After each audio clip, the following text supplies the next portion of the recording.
Assalamualaikum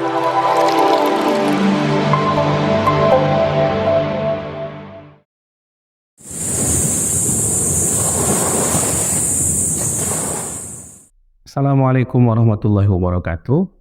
Bismillahirrahmanirrahim, walhamdulillah, wassalatu wassalamu ala rasulillah. Sahabat arah hidup yang disayangi Allah, satu hal yang sangat penting dalam kehidupan kita ini adalah pikiran, akal manusia. Dari sana segala sesuatunya bermula. Ide muncul dari pikiran-pikiran kita. Perkataan yang terucap ini tentu kita pikirkan dulu. Pikiran kita juga yang menstimulus adanya karya-karya yang kita hasilkan. Intinya dari pikiran itulah pangkal segala-galanya. Oleh sebab itu, sebagai hulu dari semua tindakan kita, dia harus dibersihkan. Karena seperti sungai juga, kalau hulunya kotor, tentu di hilirnya juga tidak baik. Kalau pikiran rusak, maka ucapan, tindak tanduk, cita-cita, kemudian karya-karya juga pasti akan rusak. Dia terpengaruh oleh sumbernya tersebut. Nah, itulah sebabnya Islam sangat concern kepada akal pikiran manusia. Bahkan di dalam kitabnya Imam Syatibi mengatakan bahwa salah satu tujuan agama ini adalah untuk hifzul akal, itu menjaga akal pikiran manusia, sehingga apa-apa saja yang bisa merusak akal berstatus haram. Hal-hal yang muskirat, yang memabukkan, yang menghilangkan kesadaran, yang membuat manusia tidak optimal lagi dalam berpikir, itu semuanya dilarang oleh Tuhan. Tapi ada juga yang merusak akal pikiran kita ini dalam bentuk lain. Pikiran kita dibuat menjadi kacau balau dan menjadi cetek. Padahal pikiran itu harusnya positif dan bersih. Yang kedua, dia harus besar, tidak terkontaminasi oleh hal yang remeh-temeh. Tapi kita hidup di alam informasi. Kenyataannya demikian. Kita hidup di era di mana informasi tidak lagi kita cari, tapi informasinya mendatangi kita. Mungkin 20 tahun yang lalu, ketika seseorang mau mengakses informasi yang merupakan bahan dasar asupan pikiran kita, orang harus usaha. Yang ingin tahu berita, dia akan beli koran. Butuh usaha. Dia harus pergi ke warung dulu nyari korannya. Dia harus keluarkan uang untuk itu. Orang yang ingin tahu berita dalam bentuk audiovisual, dia mesti nunggu dulu kapan jam tayang berita, karena tidak seperti sekarang tuh. Semuanya ada jam-jamnya di waktu dahulu.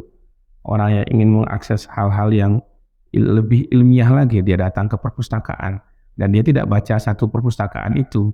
Dia akan fokus pada apa yang ingin dia cari.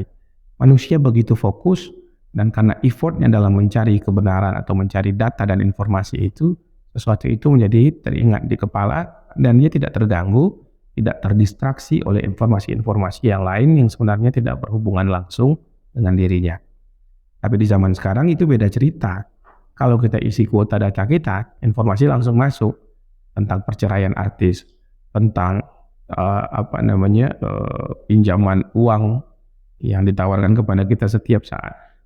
Sangat random, sehingga pikiran kita kacau balau, terlalu banyak input-input ke dalam pikiran kita yang sebenarnya tidak kita butuh. Sehingga ciri orang sekarang itu kan susah fokus. Dan itu merusak bagi pikiran kita. Sebab itulah maka kita mesti menerapkan apa yang sudah diajarkan agama ini kepada kita. Satu, dalam kaidah informasi ini, orang yang berakal, orang yang bijak itu dikatakan allazina yastami'una qawlan yattabi'una ahsanah. Orang ini mendengarkan banyak informasi, tapi dia hanya mengikuti ahsanahu, yang paling baik. Yang paling baik itu apa? Informasi yang positif, informasi yang relevan, dan informasi yang teruji kebenarannya. Maka kita harus bebas dari hoax. Tidak boleh juga menjadi penyebar desas-desus. Kenapa? Karena ini berkaitan langsung juga dengan iman. Kata Rasulullah SAW, kafa bil mar'i kadziban. Seseorang itu cukup bisa dia dicap sebagai pembohong, asal dia suka meneruskan informasi yang dia belum tahu kebenarannya. Dan kita juga tidak terlalu perlu untuk mengurusi hal-hal yang tidak langsung berhubungan dengan diri kita atau dengan maslahat orang ramai. Salah satu kualitas keislaman seseorang itu ditunjukkan dari hal ini. Min husnil islami mar'i tarkuhu ma la ya'ni. Di antara tanda kebaikan agama seseorang, bagaimana cara berislam yang benar adalah dengan meninggalkan sesuatu yang tidak berhubungan, yang dia tidak punya urusan dengan itu. Itu yang pertama, menjaga pikiran kita positif. Yang kedua, menjaga pikiran kita agar selalu berpikir besar. Nah, mudah-mudahan soal ini akan kita bahas di episode selanjutnya. Semoga kita masih ada umur, semoga kita disayangi selalu oleh Allah Ta'ala. Assalamualaikum warahmatullahi wabarakatuh.